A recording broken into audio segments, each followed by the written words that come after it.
All right, Jason King and Ashley Hodge here with the Sic'Em 365 podcast for the Field of 68 network. And I tell you what, every time I ask someone, who should we have on the podcast, one of the first names that comes up is Quincy Acy. And I don't care if it's for the website or the podcast or whatever, Baylor fans love this guy. They always want to hear from him. They want to keep up with how he's doing professionally. Quincy, thanks for coming on. Do you feel that kind of love when you're back in Waco or just even in the state of Texas or on Twitter even from Baylor fans? Do you get a sense of how popular you are? Yeah, I definitely do. Baylor Nation has always been strong. I gave them all those 4 years there, and they've been a great support of my career and my family thus far. So it always feels good to see some green and gold in my comments, and just to see all the love and the support that they still have. Yeah. I think people really remember you and appreciate you because you were one of the key figures that really, I think, caused Baylor to be taken more seriously and earned a level of respect for Baylor on a national level. Mm-hmm. Can you just kind of take us through what things were like when you arrived and how you saw things change over those 4 years? Yeah, it was how I envisioned it, to be honest. When I chose Baylor, I didn't take any other visits. Baylor was the only visit I had took. I planned on doing a fifth year of high school because I got to Baylor, I was 17. So I was young when I got there. And so I had planned on doing a fifth year of high school. But once I went on that visit, Coach Drew, Coach Tang, Coach Mills, everybody came to my church. And Coach Tang got up on stage and almost said a sermon. So, my family fell in love at that moment. And, when I wanted to be a part of a program that would be playing against good competition and that would be trying to make a name for themselves. And that's essentially what we did. So I feel like we accomplished everything we had in mind. I want to back up real quick. Tell me more about that Coach Tang story at your church. What do you remember him doing or saying that day? Yeah, so I remember them texting me earlier that morning. I can't remember which guy. I don't know if it was Coach Driscoll, who's in North Florida, or Coach Mills, who's now at I think Oral Roberts. Oral Roberts.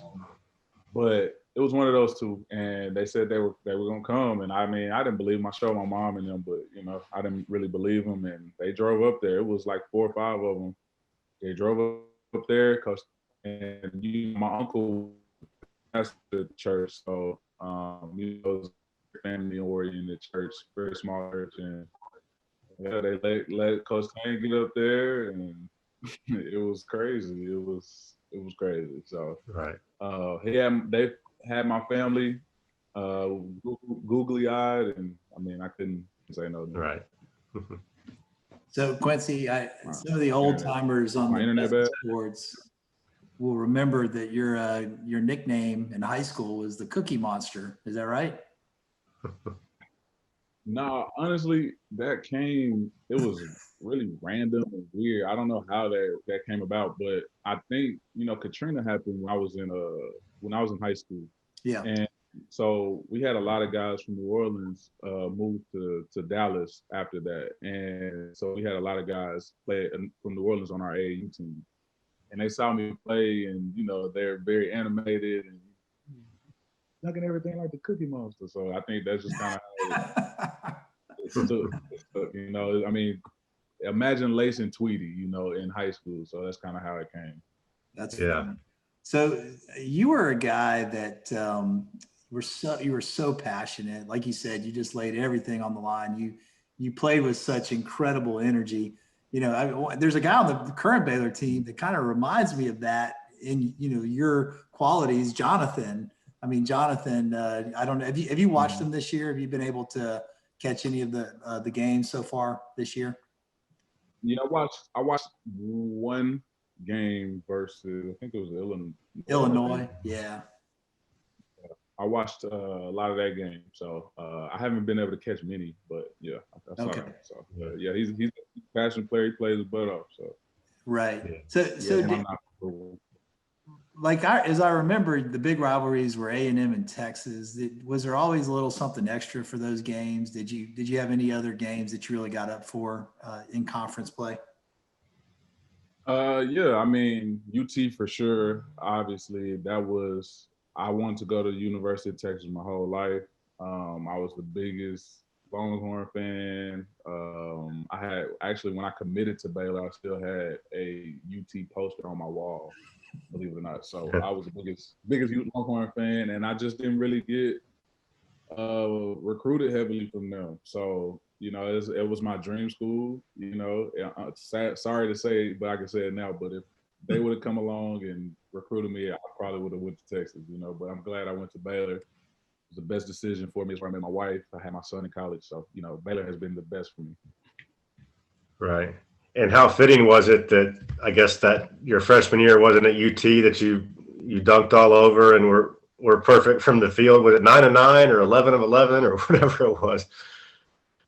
Yeah, that was my sophomore year. That was senior night for Tweety and all those guys. So that was a lot of fun. I didn't even, that same day, my mom, she was a school teacher, and she came up with like 50 kids, 100 kids or something. And they rode a bus down, and they all came to the game. So that night was very special. That was a lot of fun. I mentioned you and your dunks, and you were such just a powerful, intimidating player, which I think was really needed at that time. Because I think, even though Scott was starting to turn the program around even before you got there, I think Baylor for a long time kind of had a reputation of being soft. And I think other teams viewed Baylor like, oh, we're going to go in and punk them. You know what I mean? Did you sense that? And was that culture something, or that reputation something you wanted to change there? I did sense that, but I wasn't anything. Like I said, when I got to college, I was 17, so I was just playing basketball. So it was something that I noticed. People would kind of come in and just disrespect us, and I just took it as like the same old Baylor. There was a chant you would hear when you go to some of those colleges and stuff. It's the same old Baylor. So I attributed it to just not having that respect for us. But it wasn't like my junior or senior year where I was like, okay, I think they're challenging us, like they're challenging our manhood and challenging us physically. Yeah. And my senior year, I really took it personal. I set a list of goals, and it was go to the weight room and lift every single day. So I had this whole program, and I started out by myself. And then as a year went along, it was Corey, Bobo, AJ, a lot of those guys would kind of just fall in, and, it just created an identity and a culture that, we're not going to be pushed around, So I think that I didn't have that mindset coming into it, but I think I developed it along the way. Sure. Like you really put on some muscle at Baylor, didn't you? I mean, I remember when you were a freshman, weren't you like 195 pounds? And I was 205, I think. 205, okay. Yeah. And then you, by the time you were a senior, you were 235, somewhere in that range. Close to 230. Yeah. I mean, that was coming in as a boy and kind of leaving a little older. And Coach Charlie, man, shout out to Coach Charlie. He's crazy as hell, but I love him to death. To this day, he's one of my all-time favorite guys. We still follow each other, kind of keep in touch on social media, and he helped with that mentality, like Brick Squad, and just these little things that we kind of tagline we could kind of I don't know, just kind of get close to, and so shout out to Coach Charlie. He's really established a mentality there in that weight room. Right. Yeah. And for people of you, and I should have said this earlier, Quincy was there, I believe, from 2008 to 2012. And two names you mentioned that I know college basketball fans across the country know, along with yours, is Tweety Carter and Lace Darius Dunn. They were seniors on that team, the 2010 squad that played that great game against Duke in Houston. If you were a Baylor fan, you remember it because the arena that day was just filled with green and gold, and Baylor took Duke down to the wire. But before we get to that game, tell me what it was like to play with Tweety and Lace. And I guess Lace was a junior on that team. I said senior, but I think he was a junior. What were they like to play with? Man, the Louisianimals is what I call them. I think what we all call them. I mean, they were crazy, but they were loyal guys. They They were tough. They loved to hoop. You know, they were all about just playing basketball. So, you know, Tweety competed his butt off every day. He made us all better. He was a true definition of a leader, and I learned a lot from Tweety. From the day I stepped foot on that campus, he was my host, him and Fred Ellis. And, you know, he just really took me under his wing, and I love Tweety to death. So Tweety and Lace, his nickname was Cool. You know, that was his nickname, literally, Cool. So, you know, he's just a laid-back guy. Talented as all get out. He's in Israel right now playing as well. So, you know, I love them guys to death. They got a lifelong friend, and you know, they were, you know, those two guys and Kevin Rogers and Henry Dugas and those guys, you know, they really established that toughness, and I think I just kind of learned from them and ran with it. Yeah. And I'm glad you mentioned Henry Dugas and some of those guys, Terrence Thomas, guys that really kind of got the ball rolling for you to kind of come in and take the next step with it. I feel like Lace is one of the few players I've seen in Scott Drew's system that never had a red light or anything, right? Could he pretty much take any shot he wanted without getting ripped for it, or? No question. He's probably one of the only guys. Him, and then I think Pierre and Brady eventually developed. Lace had all the green lights. Right. So what was it like for you to run out onto the court? You know, especially when you think back to where that program did when you got there, to run out on the court and see all those fans for the Duke game as a sophomore. Man, that is, to this day, one of the craziest rides of my life. My sophomore year was like none other. You know, that was the highlight of my entire life because, I mean, just so much happened that year. I grew so much. I got to play with Ekpe, you know, who was me and Ekpe. I have been knowing Ekpe since my freshman year of high school. We played AAU together. So, you know, it was his first year playing after the redshirt year, and it was just, I mean, that was a ride like no other, man. It was, those Baylor fans know what that feeling was like. To walk out and see all those, it was a sea. Like, literally, when they say a sea of green and gold, that's all it was. And, you know, support and the notoriety, like we all just blew up right from that tournament, you know, from that incident. And I remember Coach K just talking in press conferences about how tough you guys were and how I think he said you guys were one of the best teams they had played all year and physical. It was a neat thing to see. And I know that there's still today Baylor fans that are pissed, myself included, about that ridiculous call that was made toward the end of the game involving you. Can you take us through that play? Yeah, I can. College, but I mean, that was a game changer, man. I mean, I think that would have been Big Zubek's fifth foul. I made the basket. You know, I would have probably made the free throw. You know, it just would have been such a pivotal moment in that game, and I think it would have really broke their spirit. But it really gave them another burst of life and energy. And, you know, Zubek was a critical part of that game just because he was so big, kind of tapping rebounds out. So, you know, it was a game changer. But, you know, it's life. Right. So it was an and one, but they called you for a charge, right? Just to make sure. Oh, yeah, 100% that was not a charge. Right. And that was a very tight game at that point, and it would have been a 3-point play. And instead, momentum swung the other way. But actually, I'll quit babbling. I could ask this guy questions all day. Go ahead. Yeah, no. Do you know the ref that called it on you? I know who it was, but I'm just curious if you. I've forgotten his name, but I've definitely seen him a few times reffing games. But I mean, he probably won't remember that one moment, you know. Yeah. It was Doug Sermons. I hate to call him out on the podcast. That's who it was. You know, just a comment about that game. I think as a fan rewatching that game later, you know, the Josh Lomers. Hold on, I kind of lost you. Okay. I'm sorry. The service was bad. I couldn't, after you said his name, I can hear you now. Okay, great. Well, Josh Lomers, you know, he got a lot of ticky-tack fouls in that game. And they were, you know, I thought that was really the difference, because if they had allowed Josh to play physical the way that Zubak was playing physical, then that game would have been totally different. Would you agree with that? I agree 100%. Right. 100%, but, you know, that's neither here nor there. So.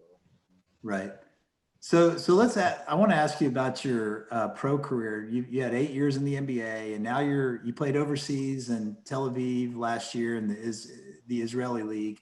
What's next for you? Just waiting to see what options you have for this year. Yeah, man. It's been a great ride for me. You know, this will be my 9th year, so I'm getting close to 10, and you know, it's basketball is taking a toll. You know, but it's been great to me and my family. I love this game so much, and right now, I did have surgery, a small scope on my knee a few months ago. So, you know, this whole process had just been. I heard it when I was in Israel, so just been had been healing from that, but now I'm healthy and just really just kind of waiting on the right opportunity. I'm not in any rush to sign overseas or the NBA because it's a lot of uncertainty with everything that's going on. And, you know, I have 3 kids now and, you know, things have changed. You know, my priorities have changed, but I love the game of basketball. And, you know, when the right team comes knocking in the right situation, I'll be ready. So that's where I'm at right now, just kind of waiting. Awesome. Just to back to Baylor for a minute. You talked earlier about knowing Ekpe for a long time, even before he got to Baylor. Even though I was only there 1 year or 2 years, but one on the court, he was a fan favorite as well. Any good stories about him or tales about how he made that program so much better in 1 year?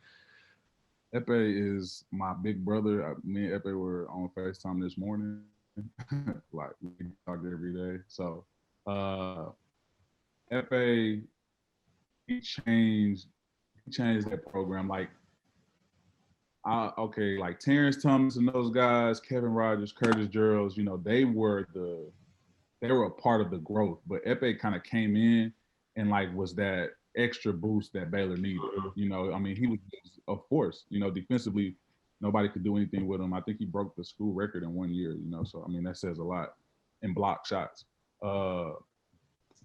And, I mean, he just changed the DNA of the program. He's such a professional in every aspect and every walk of life that he forces you to be better, you know, because he was the best player on that team.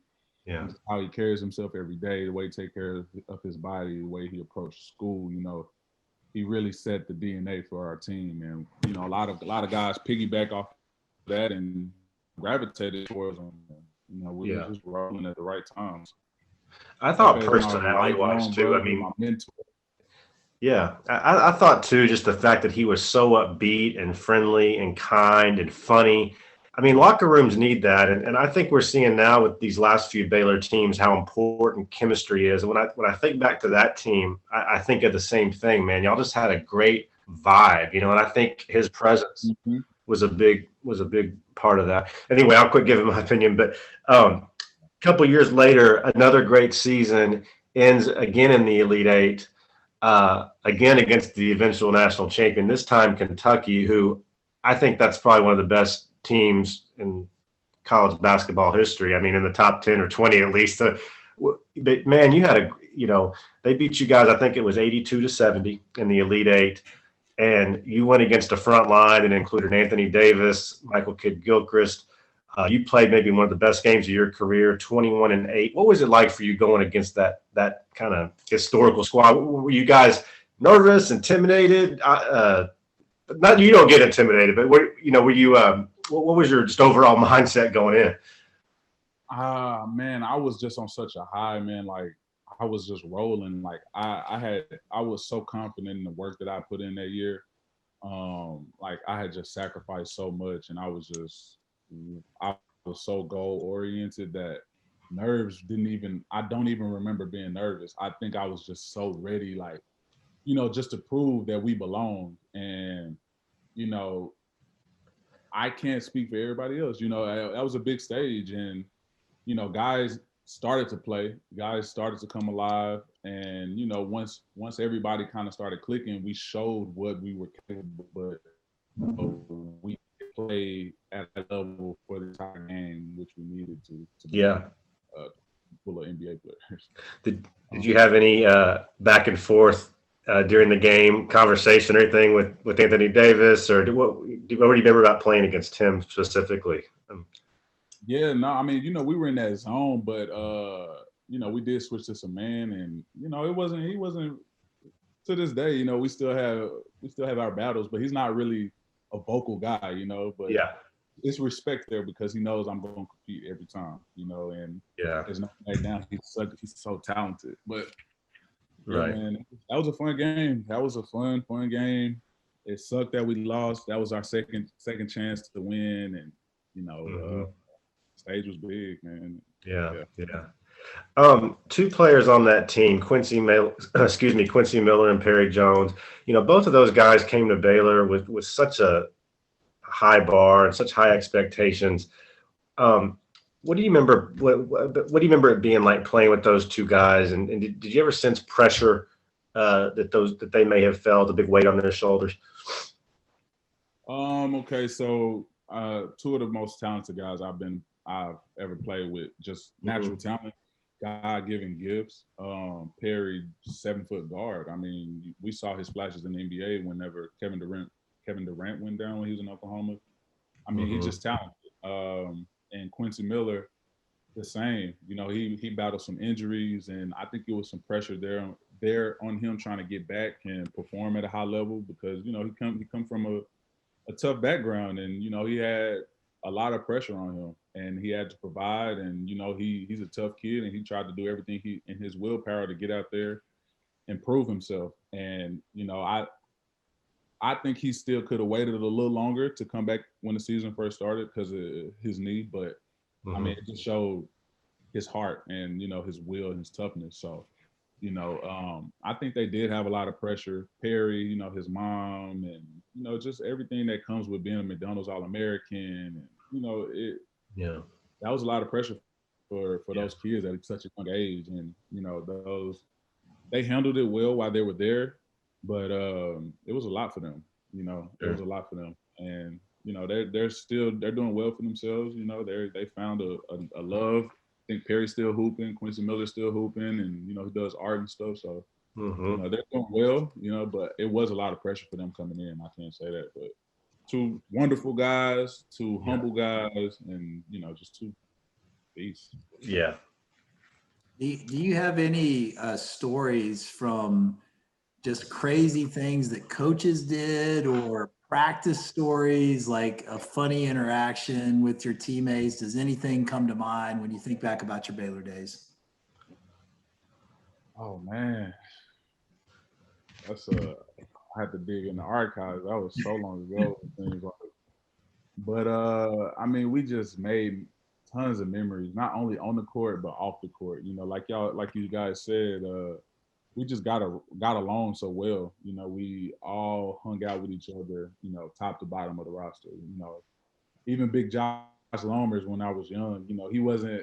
He's a different guy than us, but he would come and he would laugh, and he was engaged in the locker room. So we've had the luxury of having a lot of great human beings come through that program, and I think that's the biggest thing for Coach Drew and those guys is finding great high character guys, and guys that's gonna play hard and compete, and then you can kind of build talent and skill around that. You know what I'm saying? So Right. um, I don't really have any stories like that to answer your question that I am willing to say on air, but uh, we had some great times, man. We made some great memories, and I got some lifelong friends. Quincy, just like players improve, coaches improve too, and they grow and mature and get better. Um, is Scott Drew any different now when you talk to him or watch him coach than he was then? Have you noticed little subtle changes, whether it's stuff on the court or just how he behaves or acts off of it? Coach Drew's a Coach Drew, man. That's my guy. He's a funny guy. Great heart.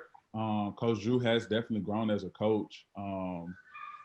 One thing I can kind of point out, I think just his willingness to make adjustments on the fly in Mm-hmm. game has really helped his case because Coach Drew's kind of really OCD and Mm-hmm. habit, kind of oh my goodness, superstitious, and so that kind of correlates to his coaching style. Sometimes he don't want to change things that's working. you know, at times. But especially if we game plan for it leading up into the game, you know, like. But basketball is a game of changes, and you know, I can tell that he's had plan A and plan B now going into games that they can kind of, you know, change and go to from there. Yeah. And he's throwing things at these teams, and you know, he got guys that's bought in. So, you know, you love to see it. I'm a proud Baylor Bear right now. Yeah. Did he ever just go nuts on you guys about anything? Like, because I just have a hard time imagining him just really just laying into someone, you know what I mean? But when he gets mad, what's it like? Or does he? Yeah. Coach Drew gets mad. It gotta be us just kind of like just completely out of it and stuff. And, you know, but he's not the main disciplinarian. He'll kind of send us to Coach Charlie, or, you know, the assistants will take over. But once he gets there, it's like, you know, he gets everybody's attention, you know, because he's kind of like, the eyes get wide and just kind of like, you know, he's very animated, so. Yeah. I was going to ask you too, you know, you had the beard for a long time, and that was kind of one thing people knew you for. What was it like to maintain it? And was there a lot of times like you wanted to cut it off, and then you thought, no, I can't do it because now everyone knows me for it? Or what was that whole thing like? So the beard, man, like in high school, I went to a public high school, but we had to shave. We could not have facial hair. So I started getting facial hair early, like 13, 14. And so it was kind of like, you know, this whole time I haven't been able to have facial hair, so I'm just let it grow. And then I started losing my hair up top, so it kind of counteracted that, and it kind of blew my look. And it just kind of went with how I played. You know, I feel like I kind of got typecasted, if you will, you know, just this rough player, you know, court, and it kind of people started judging me like that off the court. So it was like, okay, maybe I should not look as intimidating so much off the court, you know, because it's scaring some people. You're scaring some people, you know. But you know, it's my look. It's my look, you know. My wife doesn't like the big beard, so that's why it's kind of short these days. But it's made me some money. I got one more memory to ask you about. So I went on a trip with the team to Lubbock, and I sat in on a scouting meeting. I remember Coach Drew would always ask in these scouting meetings, he would ask questions, and he would go back and ask you the same question. And this is my memory. It may be a little hazy, but this was a game in Lubbock. He won the game, but he said, you know, Quincy, Mike Singletary is going to catch the ball in the elbow. He's going to pump fake. What are you going to do? And you said, stay on your feet. And then he'd go around the room and ask other questions. And he'd say, now, you know, Quincy, Mike Singletary is going to catch the ball in the elbow. He's going to pump fake. What are you going to do? Stay on my feet. You know, so he asked you like 3 times, kind of reminded me of like Jesus and Peter, right?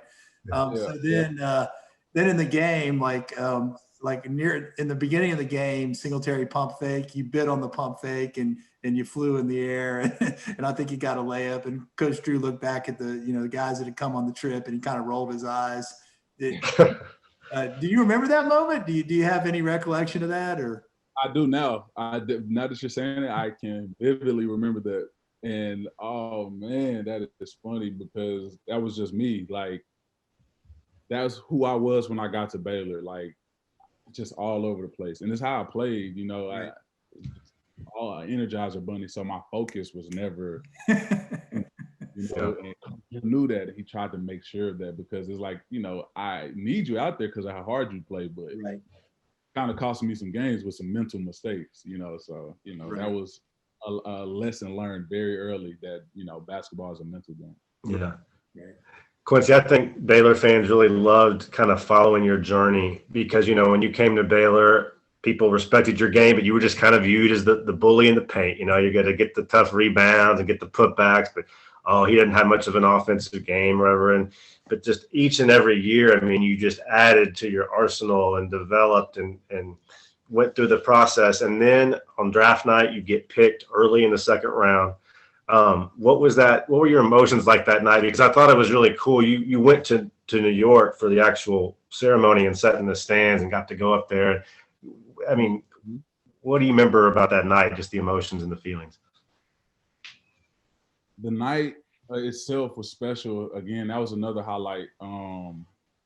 Just because it was like I had worked so hard for this moment, and it just all came true. I was just ecstatic with. I was just happy.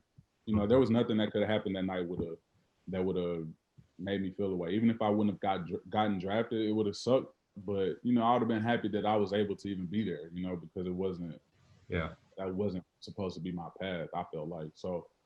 That night was special. I was able to share with all my family and friends, my parents, my best friend, my son. That was a special moment, and it was just a testament of hard work and loyalty. Because Right. I don't know if everybody knows my whole journey, but it was I took some chances, and I stuck with my guys along the way, and it all paid off. So Yeah. Yeah. Did you go out and celebrate that night, like at a good steakhouse or anything, or did you just kind of live it up a little bit, or? yeah, my agent knew an owner at a restaurant in New York. I forgot the name of it, so they left the restaurant open for us, and we were able to celebrate that night at the restaurant. Yeah. Yeah. That's great. Fun. Speaking of hard work, in your career, one of the neatest things to me is how well you kind of just changed in a lot of ways your reputation as far as like no one thought you could shoot threes. And I think toward one of your last years, I mean, you hit over 100 3-pointers. Am I right? In a single season. Yeah.